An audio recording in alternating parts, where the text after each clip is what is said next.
Hi friends, welcome to முதல் மழைத்துளி channel. இந்த வருஷம் எங்கள் வீட்டில் பொங்கல் எப்படி செலிப்ரேட் பண்ணணும்னு சொல்லிட்டு தான் நீங்கள் இந்த வீடியோவில் பார்க்க போகிறீங்க. காலையில் 4 மணிக்கெலாம் எழுந்திரிச்சு ஏதோ எனக்கு தெரிஞ்ச ஒரு கோலத்தை போட்டேன். இது வரைக்கும் நான் பொங்கப்பானை தனியாலாம் வரைஞ்சதில்லை. இதுதான் ஃபஸ்ட் டைம் நானே வரைஞ்சி நானே கலர்லாம் கொடுத்தேன். எப்படி இருக்குன்னு சொல்லுங்கள். அதுக்கப்புறம் மாடியில் பொங்கல் வைக்கலாம்னு சொல்லிட்டு மேலேயும் ரொம்ப சிம்பிளாக வெறும் ஒயிட் கோலம் மட்டும்தான் போட்டுட்டு அதுக்கப்புறம் கல்லெல்லாம் அடுக்கி வச்சுட்டு அடுப்பு பற்ற வைக்கிறதுக்கு ரெடி பண்ணிகிட்டு இருந்தோம். கண்டிப்பாக இந்த வீடியோ ஃபுல்லாக பாருங்கள். வீடியோ பிடிச்சிருந்தா லைக் பண்ணுங்கள், ஷேர் பண்ணுங்கள், சப்ஸ்கிரைப் பண்ணாதவங்க மறக்காமல் சப்ஸ்கிரைப் பண்ணுங்கள்.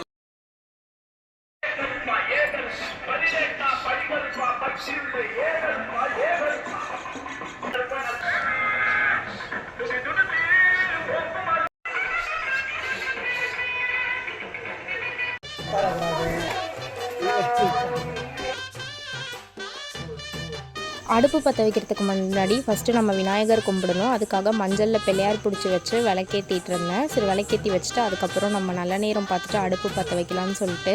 மீன் வாயில் குட்டீஸ் தாத்தா கிட்டே இருந்தால் ரொம்ப நாளைக்கு அப்புறம் தாத்தாவை பார்க்குறா இல்லையா, அவர்கிட்ட போக மாட்டேன்ட்டு ஒரே அடவும் பட் இருந்துக்கிட்டா. இந்த பக்கம் நிஹா கொஞ்சம் எனக்கு ஹெல்ப் பண்ணிகிட்டு இருந்தா எல்லாமே எடுத்து வைக்கிறதுக்கு. அங்கே எல்லாமே எடுத்து வச்சுட்டு அடுப்பு பற்ற வைக்க ஸ்டார்ட் பண்ணிட்டோம்.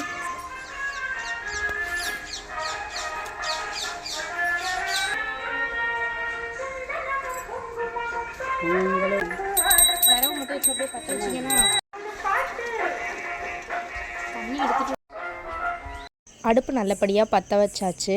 பால் பொங்கினதுக்கப்புறம் நம்ம அரிசி போட்டு பொங்கல் வைக்க வேண்டியதுதான். ஃபஸ்ட்டு நாங்கள் சக்கரை பொங்கல் எந்த பானையில் வைக்கலான்ட்டு இருந்தோமோ அந்த பானை தான் ஃபஸ்ட்டு பொங்கி வந்துச்சு. அதுவே ரொம்ப ஹாப்பியாக இருந்துச்சு. இந்த மாதிரி தான் நாங்கள் செலிப்ரேட் பண்ணுவோம். நீங்கள்லாம் உங்கள் வீட்டில் எப்படி செலிப்ரேட் பண்ணுவீங்கன்னு மறக்காமல் கமெண்ட்டில் சொல்லுங்கள்.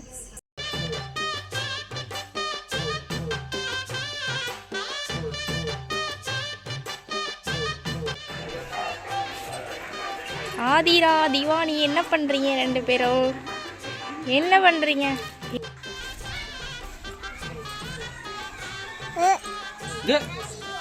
சொல்லுமா?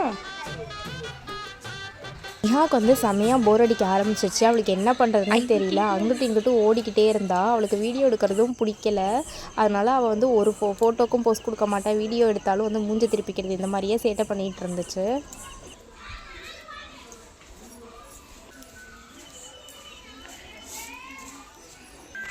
பொங்கல் நம்ம அரிசி போட்டதுலேருந்து பொங்கலை இறக்குற வரைக்குமே என் மாமனார் தான் அடுப்பெரிக்க ஹெல்ப் பண்ணார். அவர் இருந்ததுனால தான் கொஞ்சம் நல்லபடியாக பொங்கலை டைமுக்கு இறக்கிட்டோம்.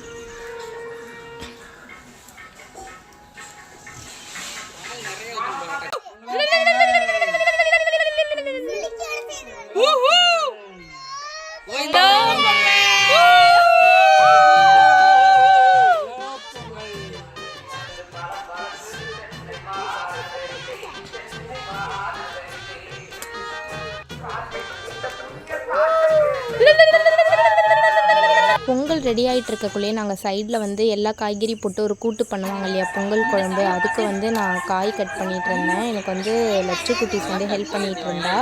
காய் கட் பண்ணுறேன்ட்டு கத்தியில் கட் பண்ணாமல் நான் அந்த பிளேடு போட்டுட்டேன். கையோடு வந்துருச்சு பூசணிக்காய் கட் பண்ணக்குள்ளே. அதுக்கு என் வீட்டுக்கார கிண்டல் பண்ணி சிரிச்சிட்டு இருந்தார்.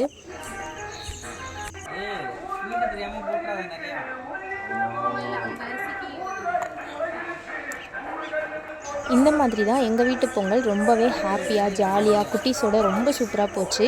கடைசியாக நாங்கள் சாமி கும்பிட்ற வீடியோ எடுக்க மறந்தாச்சு. எல்லாருமே ரொம்ப பிஸி ஆகிட்டோம். ஸோ நான் எடுத்த ஃபோட்டோஸ் மட்டும் ஆட் பண்ணுறேன். உங்கள் எல்லாருக்கும் கண்டிப்பாக பிடிக்கும்னு நினைக்கிறேன். இந்த வீடியோ பிடிச்சிருந்தா மறக்காமல் லைக் பண்ணுங்கள். நீங்களும் உங்கள் வீட்டில் எப்படி செலிப்ரேட் பண்ணீங்கன்னு மறக்காமல் கமெண்ட் பண்ணுங்கள். தேங்க்யூ.